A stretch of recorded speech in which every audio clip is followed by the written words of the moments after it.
Una pequeña hebilla de cinturón algo corroída, atrapada entre los restos del deterioro. La había encontrado en la playa, cerca de las rocas, bajo la iglesia, donde los niños pasaban las horas buscando cangrejos. Su instinto de buceador profesional le decía que aquel objeto había venido del mar, de algún lugar sumergido bajo las aguas de la bahía.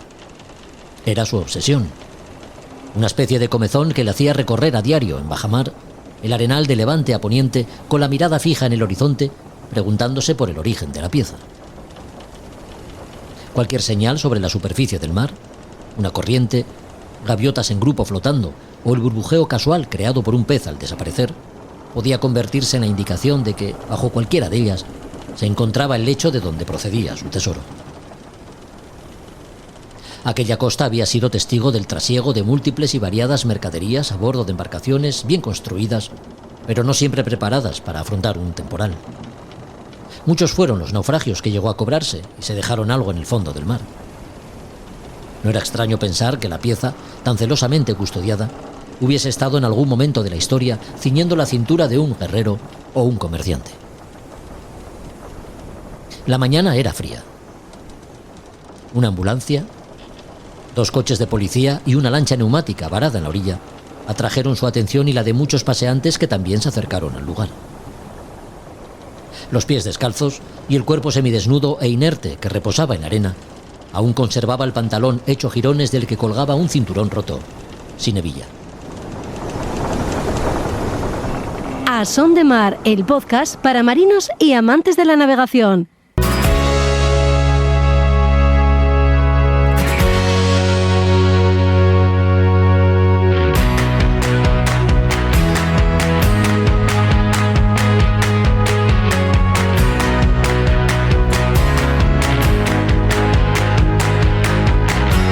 Hola a todos, ¿qué tal? Bienvenidos a otro podcast de A Son de Mar. En el capítulo de hoy hablamos con Iván Pérez Gándaras, biólogo marino, patrón de pesca, de yate y gran conocedor de lo que son las travesías a vela, transportando barcos y como formador.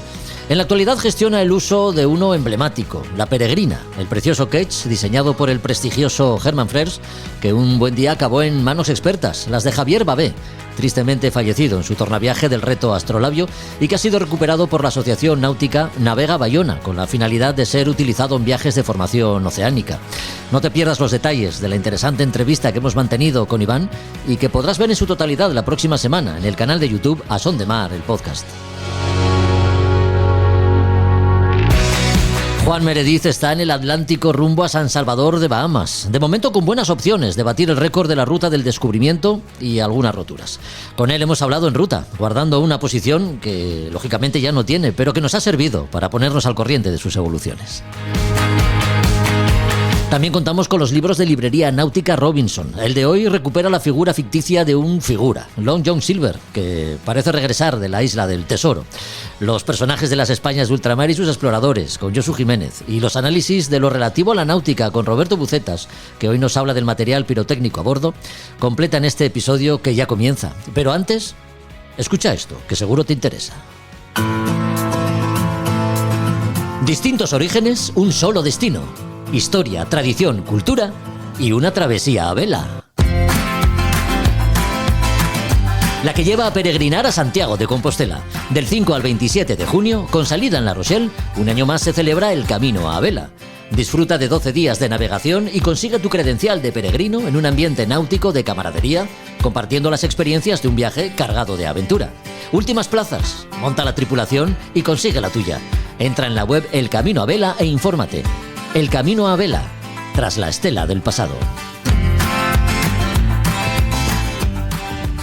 A Son de Mar, la náutica en un podcast.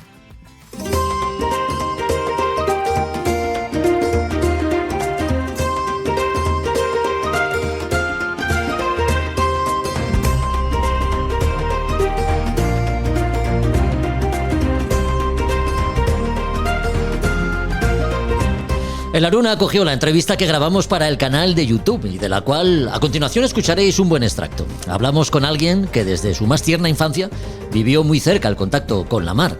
Hijo de biólogo marino y nacido a orillas de las Rías Bajas, no era difícil adivinar que su vida discurriría cuando menos en contacto con el medio acuático. Pero fue mucho más allá. También biólogo marino, Iván Pérez Gándaras, fue un prometedor regatista que llegó a ganar algún campeonato del mundo en vela ligera.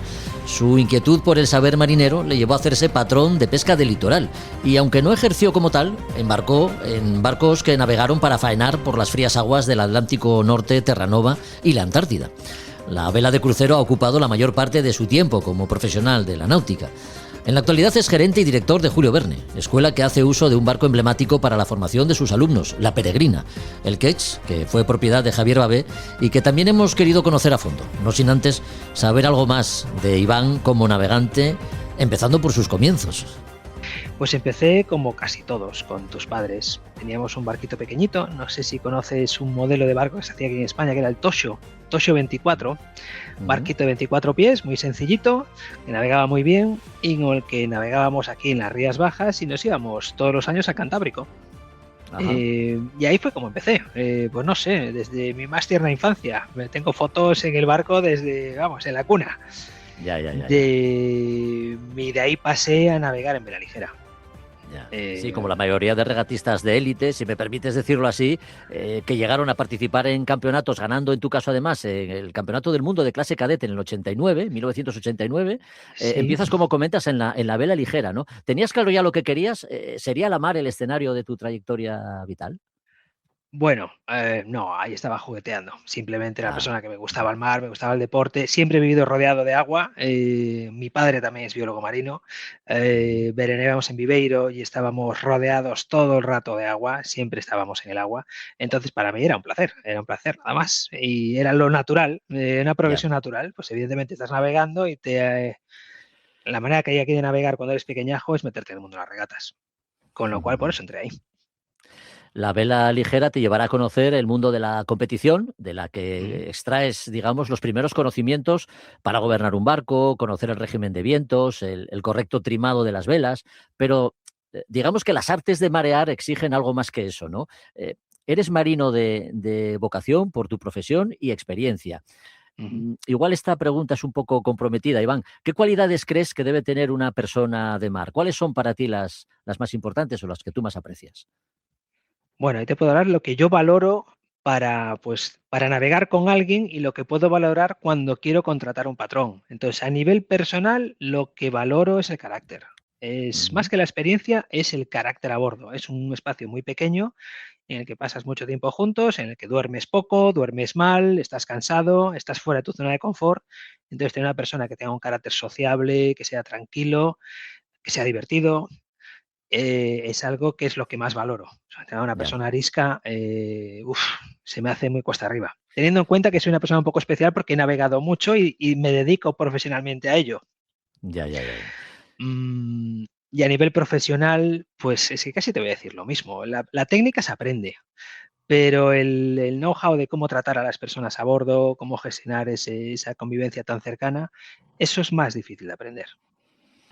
Tus inquietudes marineras y tu vida profesional te llevará, pues, a convertirte en biólogo marino, ¿no? Gallego y, ¿no?, las rías que también conoces, también fueron una gran fuente de inspiración, no solo para navegar, sino con toda esa vida marina que digamos que tiene la ría, ¿no? Confluencia de agua de sal con agua dulce, todo eso como biólogo te habrá enriquecido un montón.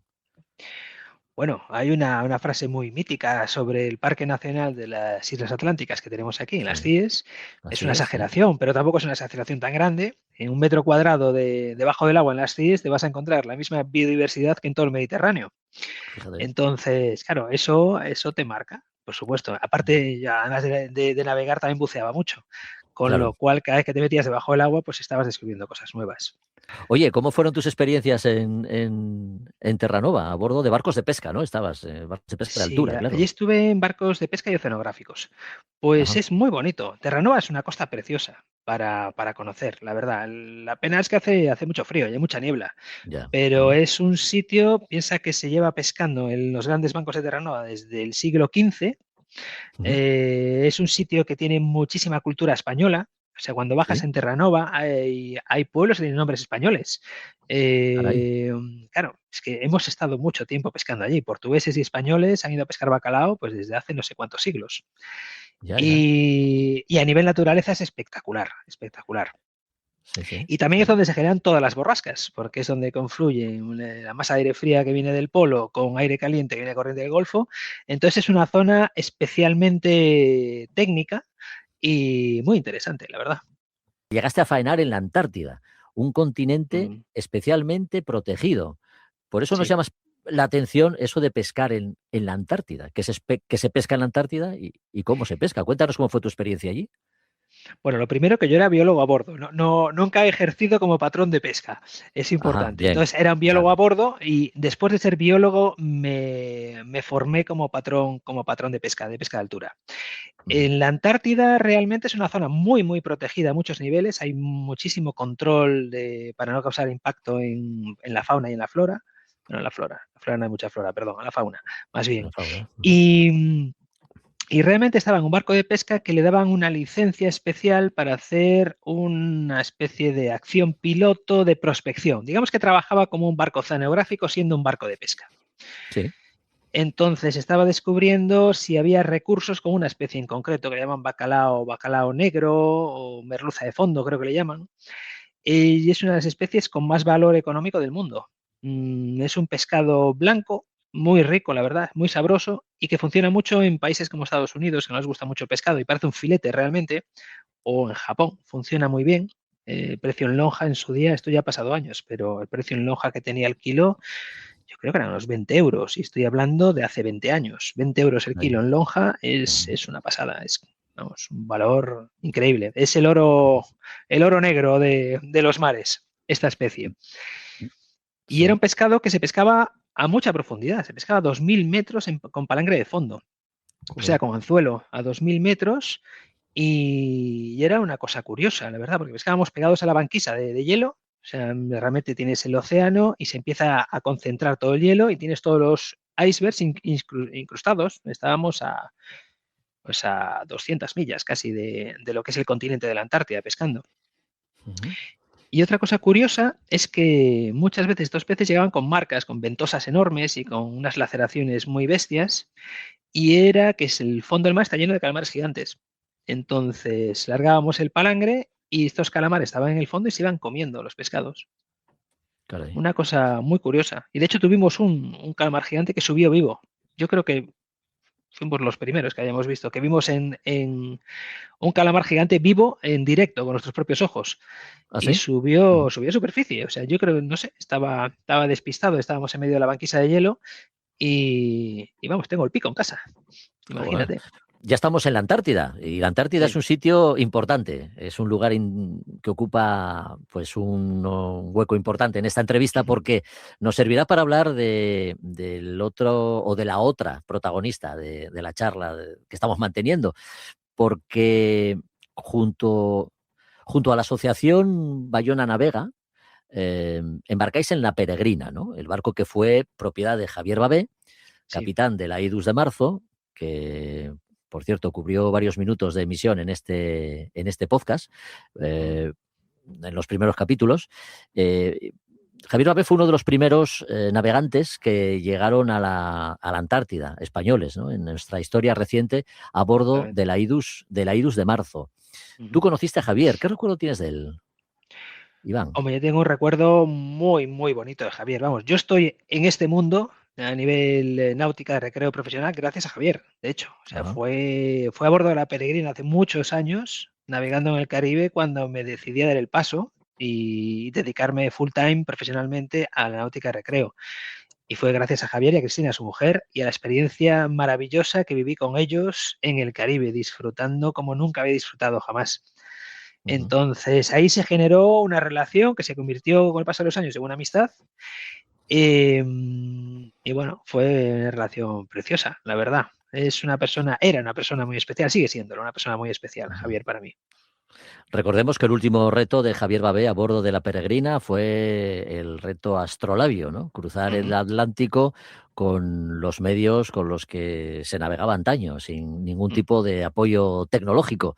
Eh, Sí. Fue en su viaje de vuelta, creo recordar, cuando desgraciadamente bueno, falleció.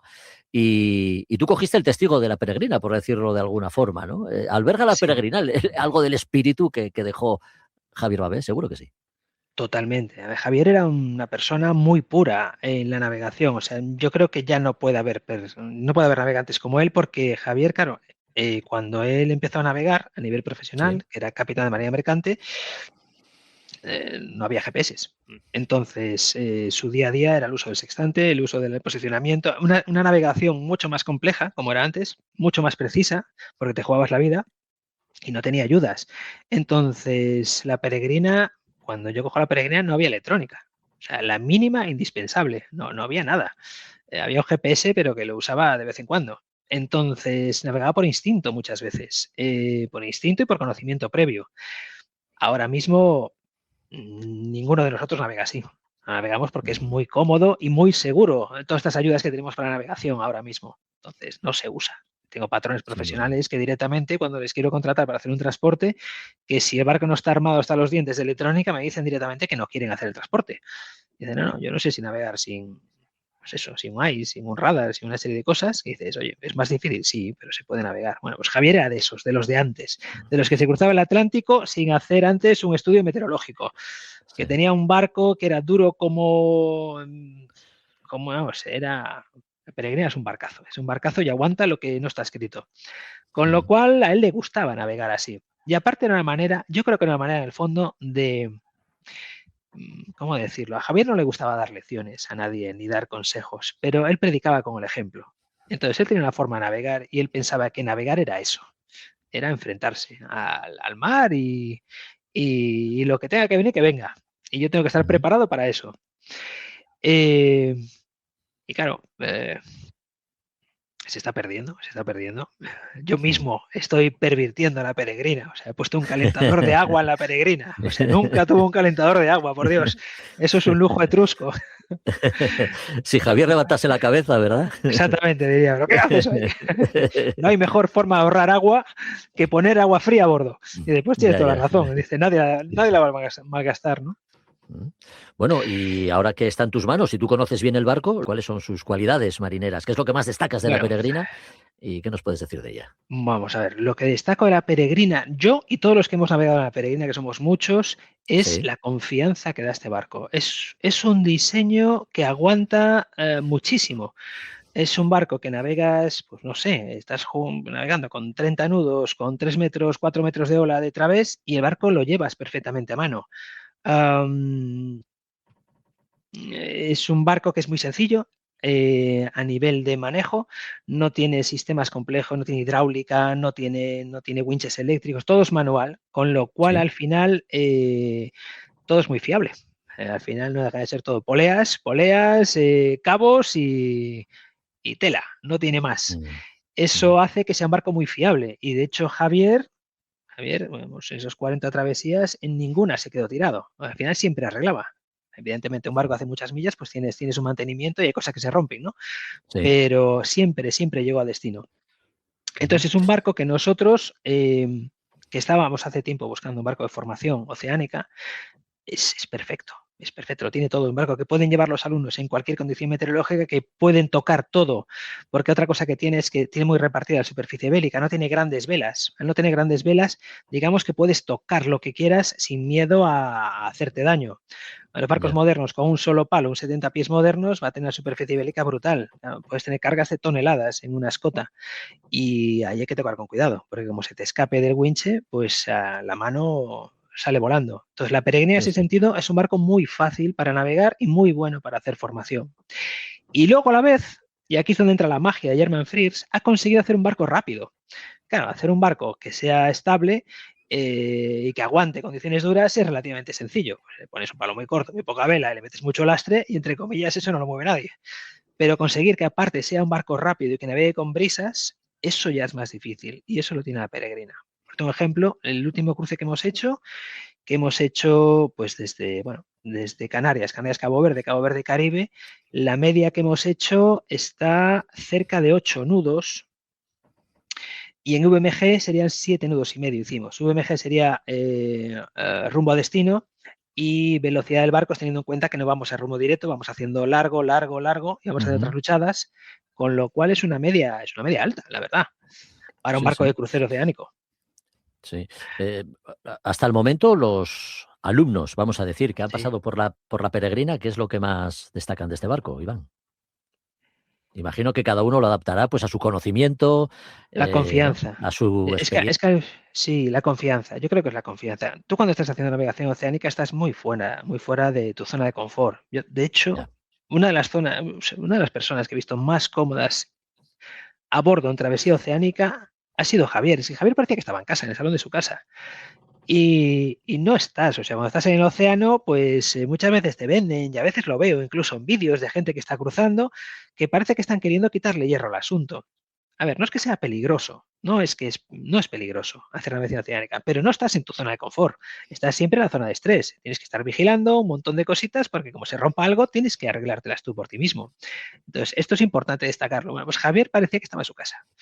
Eh, Te transmitía una cosa que era increíble. Y el barco también te transmite esa confianza y esa seguridad, porque lo aguanta todo.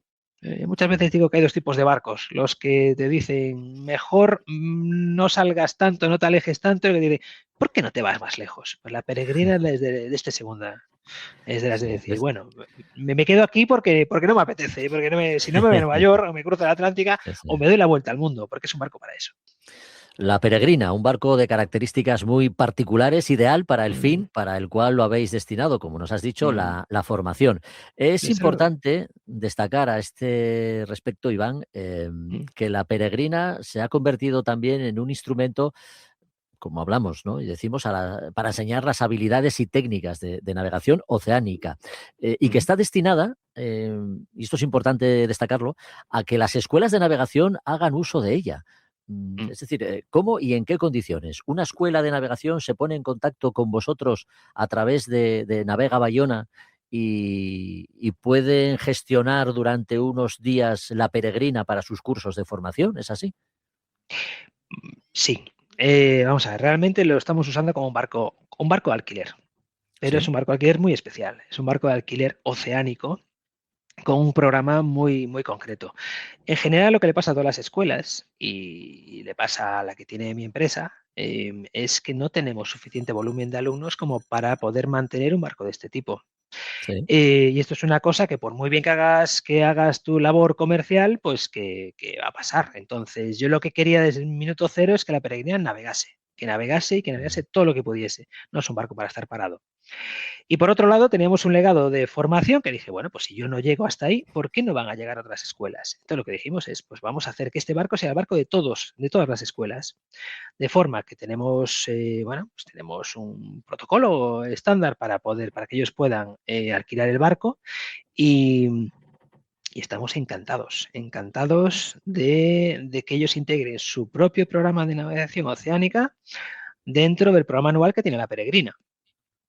Ujú. Si son menos ambiciosos y no quieren formar su propio programa y coger el barco entero y llevar a sus propios alumnos, pues lo que pueden hacer es que la Peregrina tiene un circuito de navegación durante todo el año, pues en este caso, pues ahora vuelve, por ejemplo, del Caribe, y esa vuelta la comercializamos como escuela. Luego en verano vamos a estar haciendo la Macaronesia, que son todas las islas del Atlántico Norte. Nos iremos hasta Madeira, de Madeira nos iremos a Azores, de Azores luego volveremos. Luego en otoño otra vez volvemos a cruzar el Atlántico y cuando estamos en invierno en el Caribe hacemos travesías oceánicas, bueno, oceánica costera, por todo el grupo de las Antillas. Con lo Ujú. cual hay cancha para que o bien manden alumnos o bien alquilen el barco por sí mismos. Y estamos Ujú. encantados en lo siguiente. Ujú. La Peregrina la adquiere la Asociación Náutica Navega Bayona, ¿es así? ¿Estoy en lo Justo, cierto? Bien. sí. Esta asociación se crea en 2022 por un grupo de empresarios y navegantes de las Mm, Rías Bajas, con sí, el fin de dar a conocer el patrimonio natural de esos entornos maravillosos que tenéis, ¿no? Lo hacéis claro. desde muy diferentes puntos de vista, además, no solamente Mm. destacando el patrimonio natural, sino, aparte de navegar por las rías, como es lógico, todo lo que ello entraña, ¿no? De riqueza, patrimonio arquitectónico, cultural, o sea, lo abarcáis todo a través de esta asociación. Totalmente. Vamos a ver, pero todo esto nace porque estamos de alguna manera cansados de hablar de las excelencias que tiene nuestra zona de navegación y ver que somos tan poco conocidos a nivel europeo, por ejemplo. O sea, a nivel de Europa hay una serie de nichos, de puntos, de spots de navegación que son conocidos por todos y, sin embargo, las rías gallegas no están ahí dentro. Entonces, y todos los que vienen de fuera, cuando conocen las rías, todos se quedan alucinados. Entonces, tenemos ahí un potencial brutal. Yo siempre hacía una broma con mis alumnos y decía, si esto fuese Francia, aquí en las rías había semáforos para los barcos. Esto estaría tan lleno que no habría forma, ¿no? Y sin embargo, pues mira, estos días, ahora estamos en Semana Santa, hay un sol precioso. Ayer estaba en la Marina, no, este fin de semana estaba en la Marina y de verdad era una desolación el ver tan pocas personas navegando. Sin embargo, te vas al Solent, te vas al Báltico, a la zona de Bretaña francesa, y es que todo el año tienes movimiento en los pantalanes, hay un ambiente fantástico, la gente navega. Entonces, no sé, algo está pasando en España que no estamos consiguiendo que haya esa afición náutica. Y mira que los barcos son caros, Concho. Dices, ya que haces esa inversión es para usarla, ¿no? Entonces, bueno, pues una de las formas con las que estamos peleando para conseguir que se navegue más es que se conozca más. Si conoces más las excelencias que tiene un sitio, pues vas a navegar más. La otra parte es que tengas la técnica adecuada para poder navegar en condiciones que a lo mejor no son las de Capitán Tortilla, vamos a llamarle, ¿no? Que una brisita y solete. Bueno, pues si tienes esa técnica vas a disfrutar de todo ello. Entonces intentamos de alguna manera potenciar la navegación. Eso es lo que hace la asociación. Y como pues somos gallegos y somos de las Rías Baixas, pues tiramos bastante de las excelencias que tiene nuestra costa. Pero vamos, el Cantábrico es maravilloso también, la costa portuguesa es maravillosa. Tenemos un país que es una maravilla para la navegación, la verdad. Pues sí, una península, la ibérica, con kilómetros de costa muy variada que hace las delicias de cualquier aficionado a la náutica y que todavía resulta una perfecta desconocida para muchos. Iván Pérez Gándaras lo sabe bien. Ha sido nuestro protagonista para YouTube. La entrevista completa la próxima semana en nuestro canal, A Son de Mar, el podcast.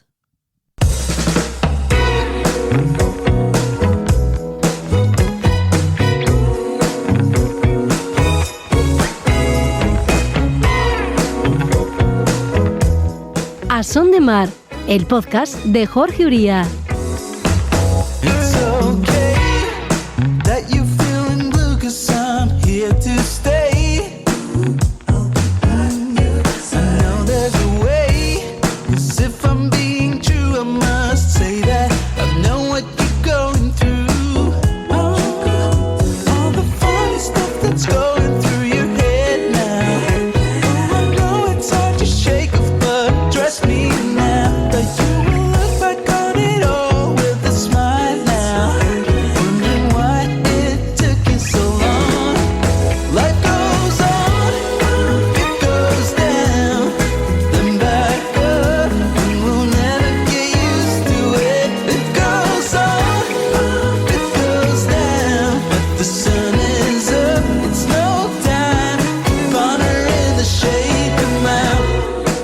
Marino completo a un navegante de raza que soltó amarras el pasado 24 de marzo en Puerto Sherry, Cádiz, para batir un récord, el de la ruta del descubrimiento.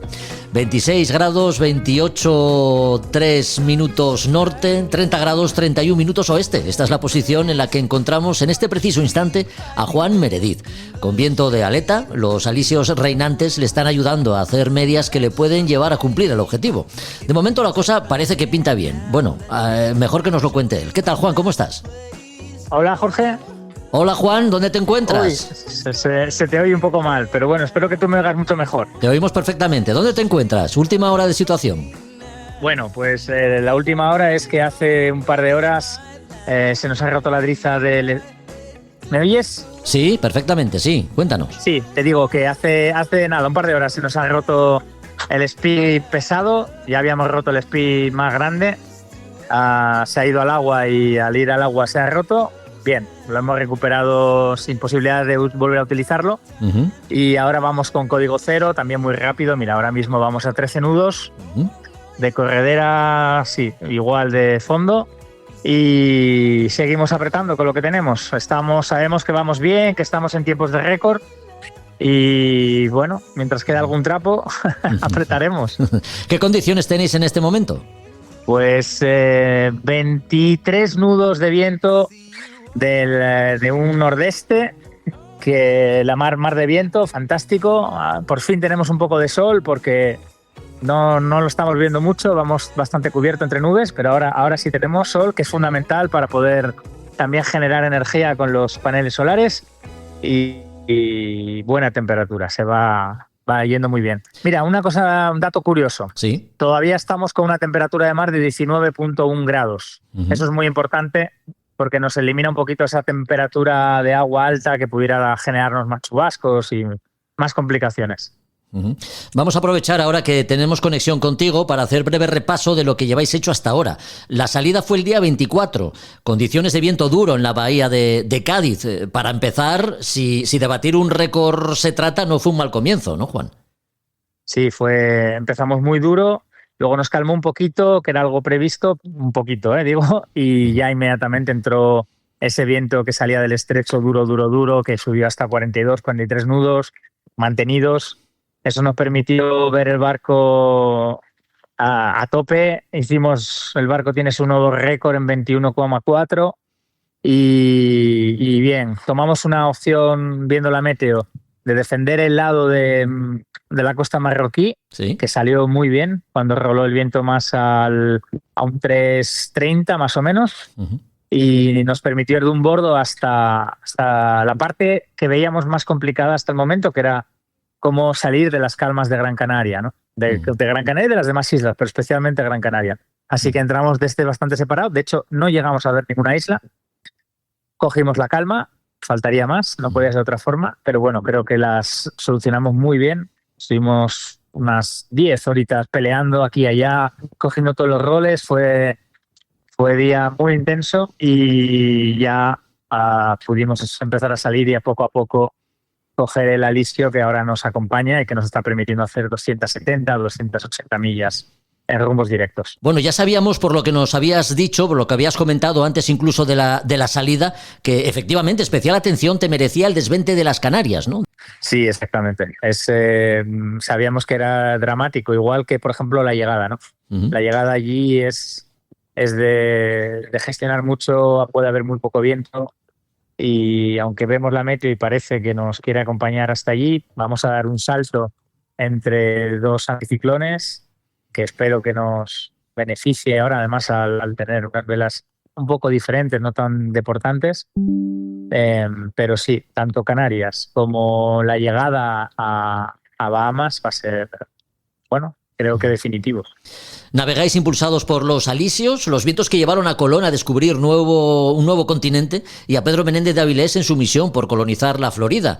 Ya conoces el océano Atlántico, Juan, porque lo has cruzado en solitario más de una vez, pero ahora siguiendo la estela de grandes navegantes, eso debe hacerse sentir a uno bien, ¿no? Una buena sensación la que tienes. Sí, me hace sentir francamente bien. Es decir, me siento... Ya sabes, lo hemos dicho muchas veces, es un sueño de niño, ¿no? Poder haber querido navegar con Pedro Menéndez de Avilés y todo lo que él hizo y ahora es como si me lo llevara a bordo. Poder llevar, no sé, es muy emotivo, ¿no? Sabemos que allí en San Agustín esperan por nosotros porque siguen muchísimo a esa figura que fundó a la ciudad de San Agustín y unir Avilés con San Agustín un poco más aún. Sí. Es muy apasionante. Y también entiendo más cómo navegaban, porque estamos manteniendo un rumbo, vamos por la ortodrómica. Colón posiblemente no sabía de qué se trataba, pero navegar por la ortodrómica implica ahora mismo prácticamente que me sale el sol justo en la popa y que casi se me pone el sol en la proa y es apasionante realmente. Es muy hermoso. Así Oye, que para allá vamos. ¿Y qué previsiones manejas para los próximos días de cara a conquistar ese récord de la ruta del descubrimiento, Juan? Pues lo que te comentaba, ahora seguimos con este alisio que está intenso, en 24-25 nudos. Las rachas suelen subir a 27.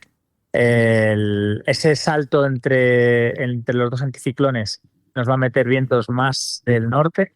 Nos va a venir muy bien por esto que te comentaba de las velas, nos va a permitir cerrar un poco de ángulo sin cambiar demasiados rumbos, aunque ya por ortodrómica iremos haciendo un rumbo un poquito más abajo del 270. Sí. Y luego, si fuera hoy y estuviéramos allí, tendríamos calmas, pero parece que se nos apartan según vamos llegando nosotros y ojalá eso sea buena señal. Sabemos que ahora mismo vamos en tiempos de poder batir ese récord, pero ya ves, una avería, un incidente, cualquier cosa, tira para atrás lo que has andado. Así que solo queda pues, apretar, seguir y empujar duro. Bueno, pues 26 grados, 28, 3 minutos norte, 30 grados, 31 minutos oeste. Esa es la posición en la que encontramos ahora a Juan Meredith, rumbo a San Salvador de Bahamas para batir el récord de la ruta del descubrimiento. Que los problemas de trapo y otros inconvenientes no impidan cumplir este reto. Juan, mucha suerte, mucha fuerza y cuidaos los tres. Seguimos. Decirle a la gente eso, que nos siga en redes sociales, que es muy importante para que los posibles patrocinadores puedan ver en estas historias cosas interesantes y nada, lo dicho, seguimos y muchísimas gracias, Jorge. Un abrazo fuerte. Abrazos. ¿Te gusta navegar para salir de la rutina? ¿Has pensado en hacerlo por el Egeo? Sailing Indómito te lo pone fácil. Suelta amarras y disfruta con nosotros tu charter por las islas griegas, poniéndote a la rueda o contratando patrón, tú eliges. Travesías y expediciones a los rincones más espectaculares de las costas griegas, fondeos de ensueño cargados de historia. Navega siguiendo la estela de los dioses y héroes de la antigüedad. Deja en tierra la cotidianidad. Sailing Indómito, aventuras de mar por destinos de fantasía hechas a medida. Avanzamos en el equinoccio de primavera, más horas de luz y las temperaturas que irán en aumento empiezan a invitar a muchos a mirar a la mar con la sana intención de navegar o aprender a hacerlo. Para ambas cosas están Náutica Puerto Gris y Sailing Indómito. Javier Manso, ¿qué tal? Muy buenas.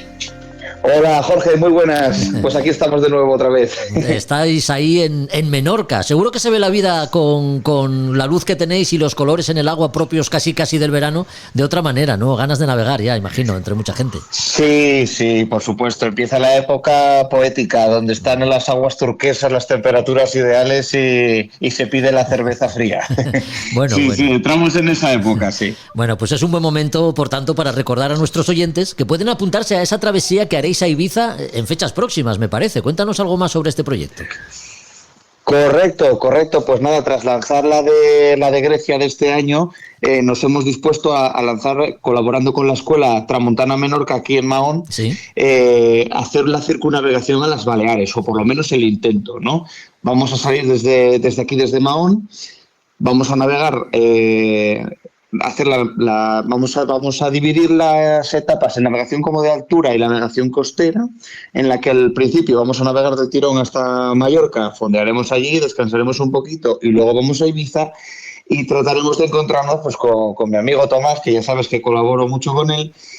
Y bueno, pues intentar hacer que nos veamos, por supuesto, pasar unos cuantos días fondeados por Ibiza, en flota, y nada, despedirnos y volver de nuevo a Mahón.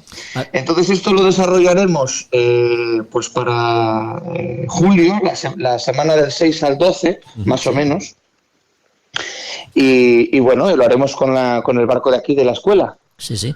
6 al 12 de junio. No es un capricho, no es una locura, no es un aire que os haya dado, sino que como nos comentas, ¿no? Hay una intención, hay una razón de ir a Ibiza, que es juntaros allí con más barcos, con Tomás Ruiz en este caso también, y disfrutar de unos días juntos navegando, ¿no? Claro, sí, le queremos seguir dando el enfoque de que sea en julio, de que sea verano, de que haya buena temperatura, de que te puedas bañar, que puedas disfrutar y descansar, no solo sea académico. Sí. Y luego la parte del encuentro, ¿no? Pues por nuestra parte, pues por ver a Tomás, pero también con la gente que traiga, juntarnos todos, compartir experiencias, hablar de dudas, de curiosidades de que cada uno tenga y bueno, poder compartir un rato con gente agradable que siempre es súper beneficioso. Hay que tener experiencia, hay que tener barco, o se puede ir con un poquito de experiencia, con las ganas de participar en esta actividad y subirse a uno de los barcos que naveguen hacia Ibiza.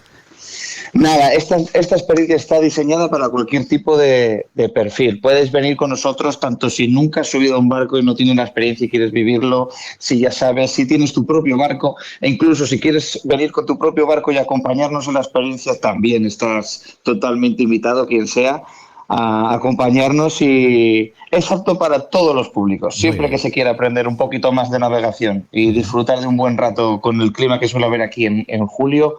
es para todo el mundo. Muy bien, Javi. ¿Y qué pasa con dar la vuelta a la isla de Menorca? Porque esa es otra de las actividades que organizáis en Sailing Indómito, para quien quiera apuntarse. Correcto, pues estas actividades son ya más cortitas, están diseñadas para que se pueda disfrutar de circunnavegar la isla en 3 días y lo haremos también gracias a la colaboración con Tramontana Menorca.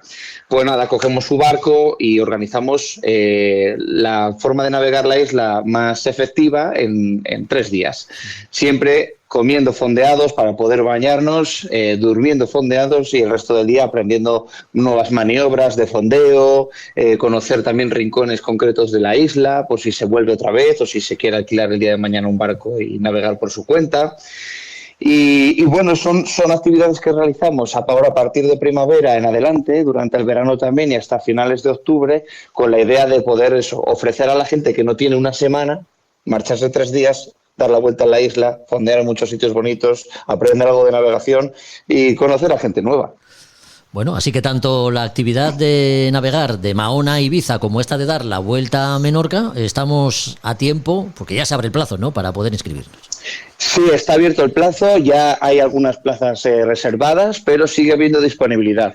Esto para contactar con nosotros, tanto con los contactos habituales de Sailing Indómito, o en este caso también podrán visitar, ya con tu permiso ya lo digo, sí, la web de tramontanamenorca.com, que ahí también pueden contactar con nosotros y pedir información sobre las actividades, las travesías o incluso pues las formaciones que ellos hacen también y demás. Bueno, Tramontana Menorca Formación y Sailing Indómito, que nuestros oyentes busquen en internet y ahí también tendrán toda la información disponible para ellos. Gracias, Javi. Correcto. Hasta otro capítulo. Muy bien, Jorge. Pues un abrazo muy grande. Náutica Puerto Gris y Sailing Indómito. Experiencias náuticas. Suelta amarras con nosotros, charters exclusivos. Nos adaptamos a tus necesidades. Nuestros barcos te ofrecerán la seguridad y confortabilidad que buscas. Consulta nuestros servicios en nuestras web nauticapuertogris.com y sailingindómito.es. Visita nuestros perfiles en Facebook e Instagram y haz tuyas nuestras aventuras. Náutica Puerto Gris y Sailing Indómito. Profesionalidad, experiencia y ganas de compartir.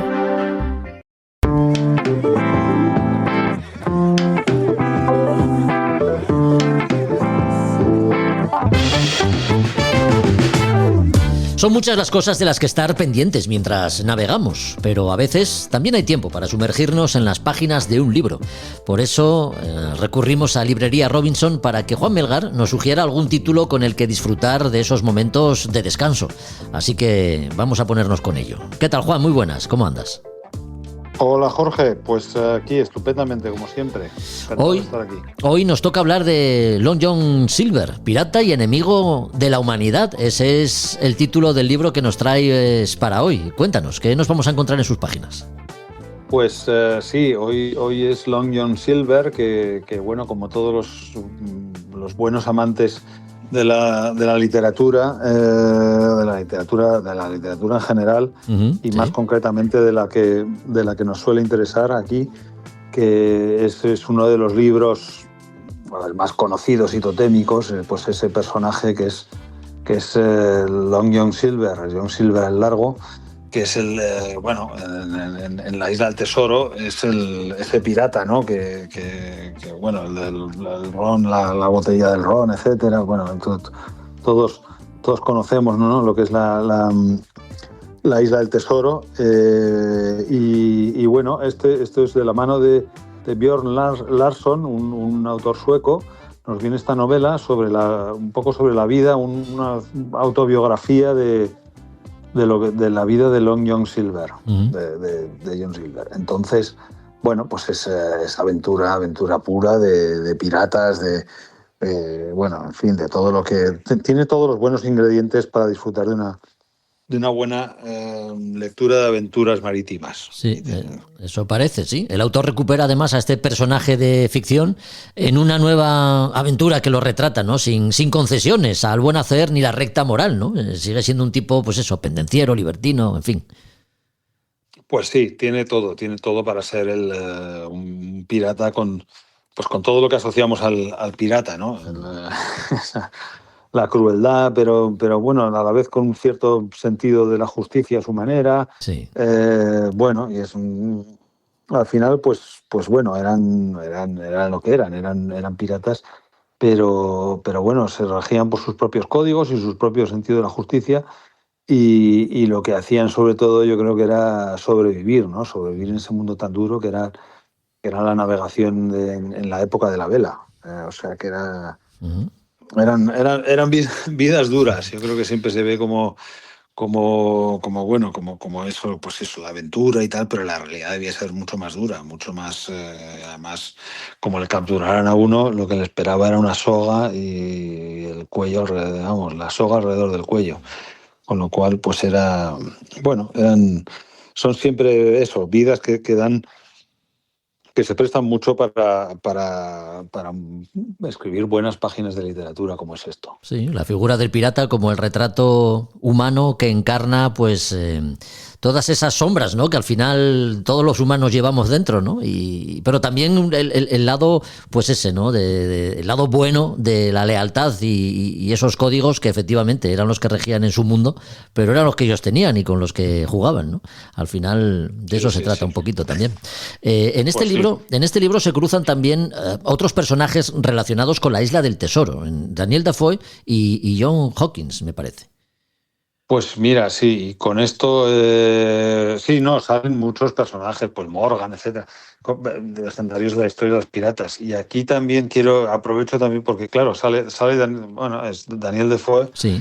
Y este libro va a ser siempre un poco especial para nosotros porque lo vamos a presentar en la librería, va a venir el autor, viene de fuera, sí, y va a ser el último que se presente en el local que estamos ocupando ahora mismo, con lo cual, pues para nosotros va a ser siempre un libro simbólico. Y pues Defoe, Robinson, ahí engancha un poco con todo, ¿no? Con esos grandes libros y esa gran literatura de esa época de los piratas y los naufragios y las aventuras y bueno, por eso va a ser siempre un libro especial, la verdad. Bjørn Larson, que es el autor de este libro, Long John Silver, Pirata y enemigo de la humanidad, que se va a presentar en librería Robinson y que llega de la mano de editorial Almayer, que como siempre decimos es esa editorial que cuida tanto sus libros y que tanto nos gusta, Juan. Pues sí, es una editorial que, bueno, como ya hemos comentado otras veces, ha empezado a hacer hace no mucho. Yo creo que debe llevar un año, algo más de un año de andadura, pero que ya nos ha regalado varios títulos buenos, la verdad, y muy buenos. Y además de rescatar, por ejemplo, como comentamos, el cazador de barcos, etcétera. Y que va a seguir sacando cosas muy, muy buenas y a los que queremos apoyar en la medida de lo posible siempre. Y esto es la verdad es que es un excelente libro es lectura de esa de que lo coge uno y no puedes soltarlo. Estás ahí leyendo las aventuras de estos piratas que siempre es entretenido. Pues sí, bueno, cada vez nos queda menos tiempo para seguir disfrutando de Librería Robinson en su actual emplazamiento, en la calle Santo Tomé. Juan, si nos queremos hacer con este libro cualquiera de los títulos que tenéis, podemos recurrir a Santo Tomé dentro de muy poquito tiempo a otra dirección, así que cuéntanos dónde vais a estar y cómo podemos hacer para hacernos con algún libro. Pues en el mes de mayo, en algún momento dado, me encantaría concretar, pero no... Estas cosas nunca se puede hasta el último momento, porque estamos ahí haciendo acondicionando el sitio, con lo cual, pues en cuanto terminen, empezaremos ya con el traslado en serio. Pero bueno, esto va a estar es lo que sí sabemos que va a estar en Julián Romea número 3. Muy bien. Ahí que está también en Madrid, dentro de lo que es Madrid. Y bueno, de todas maneras, nuestra página web siempre está funcionando, nauticarobinson.com, y ahí vamos a estar siempre disponibles, donde esté la librería física. Bueno, pues nos anotamos esa dirección, Julián Romea número 3. Allí acudiremos para visitarte y visitar los libros que tenéis en los estantes de Librería Robinson, siempre interesantes. Así que hasta el próximo episodio. Juan, nos seguiremos escuchando. Un abrazo fuerte. Muchísimas gracias, Jorge, por dar voz a los libros en tu magnífico programa.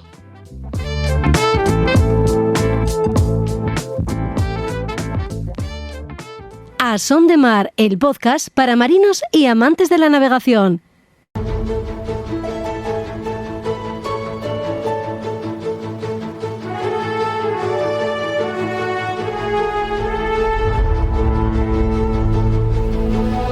Los vientos de las Españas de ultramar y sus exploradores nos llevan hoy a conocer a uno de los personajes históricos favoritos de Josu Jiménez. ¿Quién es? Don Antonio Barceló. Ya sabemos, Josu, que te apetece decirnos cosas del capitán Tony, así que venga, adelante cuando quieras. Muy buenas a todos desde el Muga. Pues sí, la verdad es que me apetece mucho hablar de este gran personaje, gran marino, gran táctico y estratega e innovador, que fue el capitán Tony, Antonio Barceló, que ya cuando se retiró como teniente general apenas sabía escribir y firmar su nombre. Pues este hombre era de una familia oriunda de Tarragona y bueno, pues desde muy joven estaba con su padre, que era patrón de un jabeque que se encargaba de mantener la comunicación entre Barcelona y Palma. Ahí aprendió todo, las barbas de la mar, la navegación, el pilotaje de todos estos barcos, los jabeques, que eran propios barcos, si los conocéis o quien no los conozca, pues barcos mixtos a vela y remo, y siempre tenían que luchar y zafarse muchas veces de la amenaza de los corsarios berberiscos, del Argel apoyado por el turco. Pues a los 18 años ya era patrón de ese jabeque, sucediendo al padre. Y de esa manera que cubría dos veces al mes esta comunicación entre Barcelona y Palma. Demostró la pericia, bravura, dominio del combate, con muchos éxitos que os contaré ahora. Sostuvo, por ejemplo, contra 2 galeotas argelinas en defensa de 2 destacamentos militares que llevaba de transporte. Así consiguió ser alférez de fragata de empleo, quiero decir. Pues lógicamente este hombre no venía de un origen noble, y digo lógicamente porque en aquella época había que ser noble para ser un oficial de la Real Armada. Bueno, pues resulta que otro de los éxitos fue cuando un barco francés raptó y huyó con una monja de un convento. Barceló en aquella época cometió alcanzar ese bajel fugitivo, los apresó y arriesgando su vida capturó el barco y encima, salvó a la monja, ¿no? Esto es más ya de una película, como diría el otro. Había problemas de escasez de grano, había que por las tempestades, por los corsarios, y él fue el único que, comisionado como por el capitán general, trajo de Barcelona el trigo, pan y mantuvo y evitó el racionamiento en Mallorca, en las islas. Los beneficiados solicitaron a Fernando VI, que para mí es uno de los mejores reyes que hemos tenido, una recompensa, y también le subieron al grado de teniente fragata honorario. Vuelvo a repetir que no era noble. Siguieron los argelinos atacando, entonces se ordenó pues armar al corso a 4 jabeques. El armamento y los gastos del sueldo pues los pagaba el Estado. Y el importe total de las presas. Barceló acudió a este llamado con su jabeque, Santo Cristo de la Santa Luz. Se convirtió en el jefe de toda la flotilla y consiguió mantener apresarlos y mantener la comunicación entre la península y las islas. En 1753 una galeota capturó en el mismo puerto de La Palma un mercante. Pues allí fue Barceló con otro patrón, Benito Capo, la capturó, recuperó la presa y ya hasta le graduó de teniente de navío, pero siempre de la misma manera. En 1756 navegaba en la desembocadura del Llobregat. Os dais cuenta de que los argelinos, con ese poderío que les daba el turco, atacaban. Ahí viene la frase de los moros en la costa.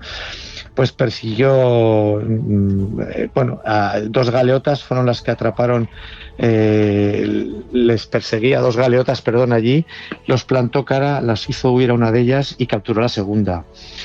Ahí ya le hicieron entrar directamente al cuerpo general de la Armada y ya era con propiedad teniente de navío.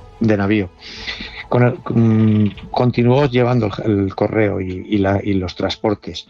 Después obtuvo el mando de los jabeques de guerra, ya el Catalán y el Corvo Marino, con el que capturó presas en 1762. Siguió ascendiendo.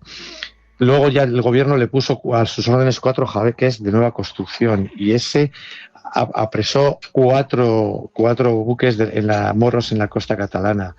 Después, con su insignia arbolada en el Garzota, vigilando la costa malagueña al mando de 5 jabeques, reclutó y apresó 7 buques argelinos. Es decir, mantuvo mantuvo la comunicación y la seguridad en las costas mediterráneas con los famosos jabeques.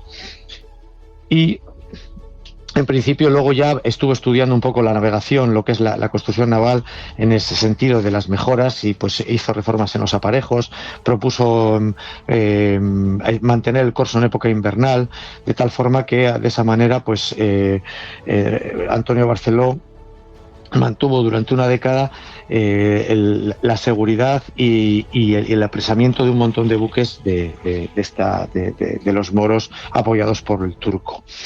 El don de mando y la habilidad proverbial de Barceló consiguió que las dotaciones le fueran afectas, era un verdadero líder, valeroso, disciplinado. Los marineros con los que, incluso los reclusos que estaban ahí remando, se portaron casi como si fuera un líder él, y de esta manera incluso logró que el rey indultase a los últimos, que son a estos galeotes, por su buen comportamiento. Con esto os cuento la primera parte de este hombre que mantuvo y dio la seguridad y machacó a la piratería mora en todo el Mediterráneo, empezando desde abajo, sin apenas saber leer y escribir. Os contaré las grandes aventuras y las grandes hazañas que tuvo después, ya como un mando de la Real Armada. Marino de éxito. Esta es la primera historia. Sí, digo, marino de éxito, comprometido con cada una de las labores que le fueron encomendadas. Don Antonio Barceló rompió moldes, ¿no? Pasando a la historia como uno de nuestros grandes. Por eso tiene su sitio también aquí, en las Españas de ultramar y sus exploradores, de la mano de Josu Jiménez. Hoy ha habido una primera parte. La segunda, pues para el siguiente capítulo que tengamos la sección contigo, Josu. Así que te esperamos. Os cuento simplemente la copla que había de él, que era: Barceló no es escritor, no escribía, ni finge ser santulario, ni traza de perdulario, ni lleva pompa exterior, persuade y no es orador, su aseo no es presumido, va como debe ir vestido, fía poco en el hablar, mas si llega a pelear siempre será lo que ha sido. Lo dicho, Barceló, un grande. Como tú, Josu, muchas gracias. Venga, un abrazo.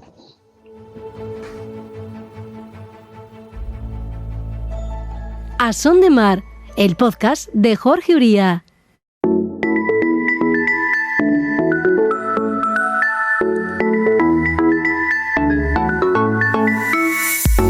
No es difícil festejar una celebración popular tipo Semana Grande en honor de la patrona o patrón de un lugar con una buena noche de aparato pirotécnico. Las fallas de Valencia son un buen ejemplo de ello. También en un barco tenemos pirotecnia a bordo destinada a un fin bien distinto. Bengalas, cohetes con los que hay que tener especial cuidado, saber de la importancia de renovarlos cuando caducan y, por supuesto, conocer su manejo.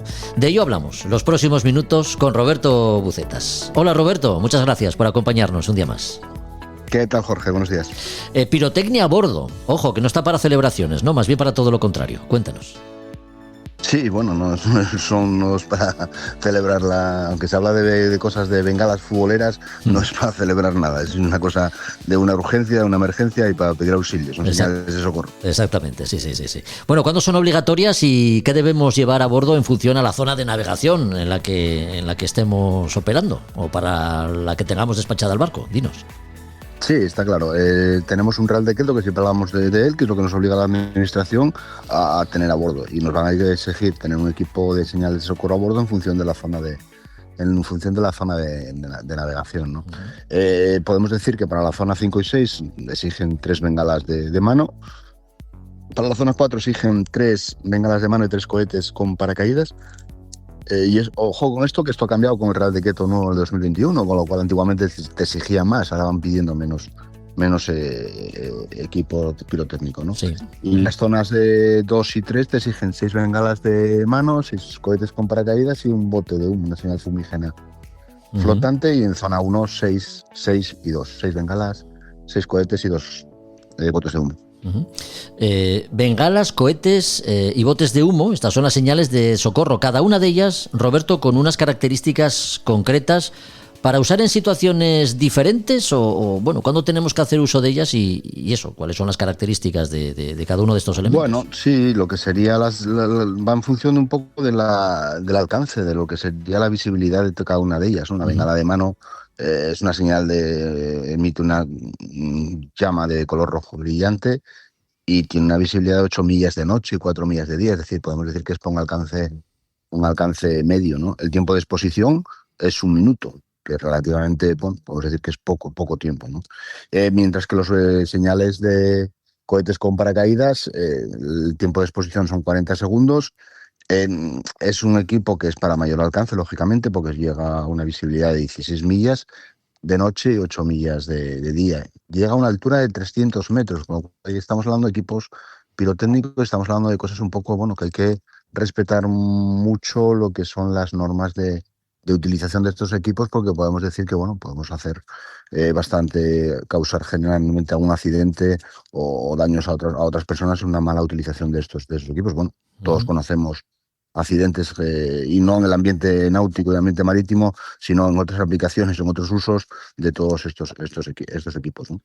Y las botes de humo, señales fumígenas flotantes, tienen un tiempo de exposición de 3 minutos y emiten un humo de color naranja y es una señal diurna y tiene un alcance de 5 millas, ¿no? Estas son las especificaciones de cada uno de esos equipos pirotécnicos. Sí, ya lo has mencionado. Llama la atención la duración que tienen, Roberto. Las bengalas vienen a ser 1 minuto, los cohetes 40 segundos. Bueno, parece poco tiempo. Confiamos en que los que saben, que son quienes las diseñan, lo considerarán suficiente, ¿no? Bueno, es lo que establece la norma y las especificaciones en cuanto a la homologación de los equipos. Relativamente sí que es poco tiempo. Sí que es poco tiempo. Una bengala que va a durar pues 1 minuto, relativamente no es, podemos decir que no es nada, ¿no? Y también es cierto, seguimos hablando de señales, equipos pirotécnicos, señales de socorro, con la pirotecnia de a bordo, en la era de la tecnología, en la era de las comunicaciones vía satélite.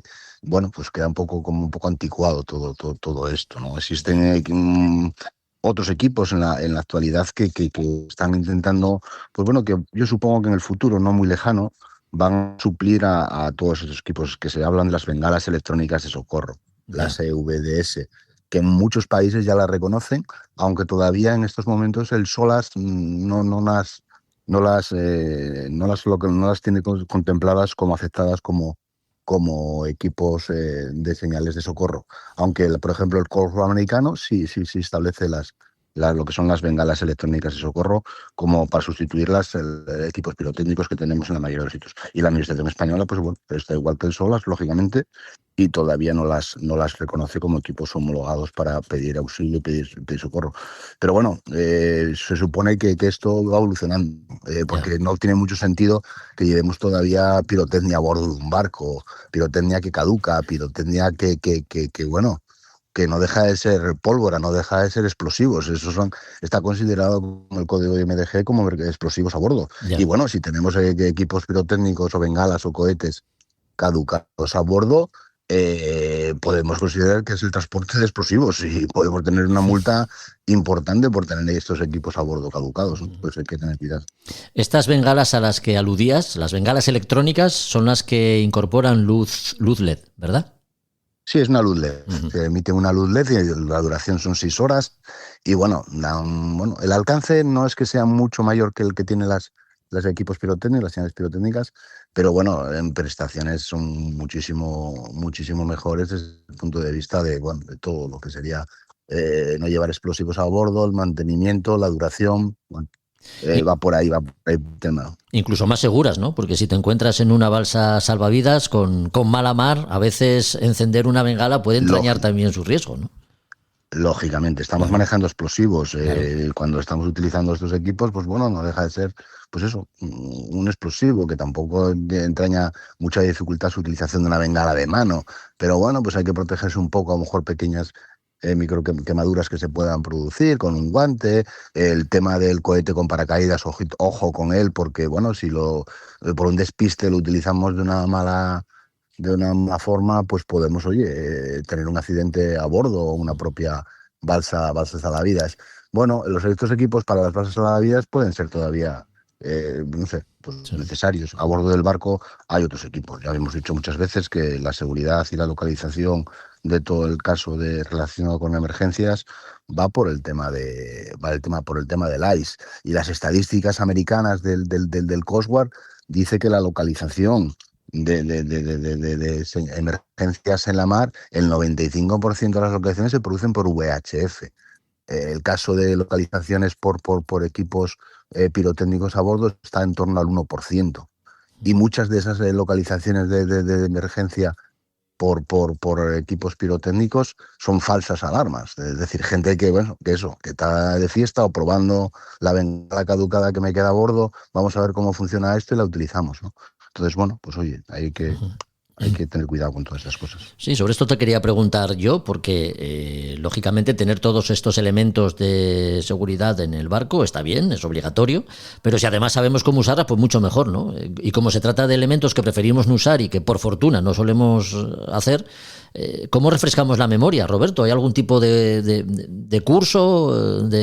No sé. Bueno, existen cursos, pero bueno, normalmente suelen ser cursos para el tema de certificados profesionales, para el embarque profesional, que es información básica en seguridad, te obligan, bueno, tienes que utilizar todos estos equipos para poder, bueno, el manejo y instruirnos en este manejo de estos equipos, ¿no? A nivel de recreo, pues no existe nada en la utilización de las bengalas y de los cohetes, porque no te obligan en ningún sitio, ni prácticas obligatorias. Te dicen, oye, el manejo un poco del equipo, que ver un poco lo que son las instrucciones de manejo de los equipos, pero no la utilización de estos equipos. Ya. Y hablando de equipos de seguridad, siempre hablamos de 3 reglas de oro, que son: el equipo de seguridad tiene que estar a bordo. La segunda regla de oro es que tenemos que saber todo el mundo a bordo dónde está el equipo de seguridad a bordo, dónde están las bengalas, los cohetes en este caso particular. Y 3, tenemos que saber utilizar este equipo de seguridad, ¿no? Hay que instruirnos en el manejo de la utilización de estos equipos.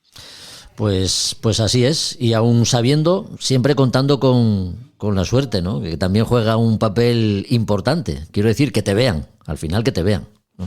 Sí, por supuesto. Muchas de estas cosas te dicen los manuales de supervivencia y de socorro que tienes que utilizar estos equipos en el momento en que tengas la posibilidad o veas que hay alguna posibilidad de que alguien te vea. Claro. Es decir, no voy a lanzar las bengalas o los cohetes cuando estoy en una balsa, un abandono de buque, y no veo ningún barco por el horizonte. Pues no tiene ningún sentido. Hay que utilizarlas cuando, bueno, tengan la máxima efectividad, es decir, que podamos tener la posibilidad de que nos puedan localizar o que puedan ver estas señales. Pero ya te digo que, bueno, los equipos pirotécnicos es algo que queda ahí, un poco del pasado, podemos decir. Es obligatorio, tenemos que tenerlos a bordo, a la vez menos, porque la normativa te está diciendo que cada vez tenemos que tener menos equipos, han bajado el número de unidades que tenemos que tener a bordo, pero que, bueno, que la localización de los siniestros va por otros derroteros. Así es, el futuro ya es una realidad. Las señales de socorro obligatorias, ya decimos, si vamos a realizar navegaciones de cierta entidad. También hemos dicho que tan importante es tenerlas a bordo como conocer su uso, ¿no? De bengalas, cohetes y señales de humo, pues hemos hablado estos minutos y lo hemos hecho, como siempre hacemos, con Roberto Bucetas. Gracias, Roberto, y hasta el siguiente capítulo. Un abrazo fuerte. Gracias a vosotros, un fuerte abrazo.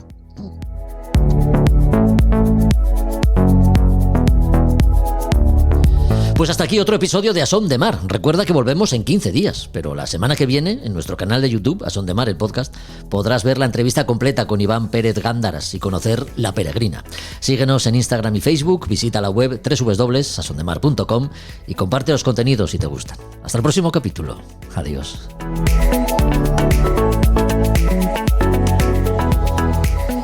A Son de Mar, la náutica en un podcast.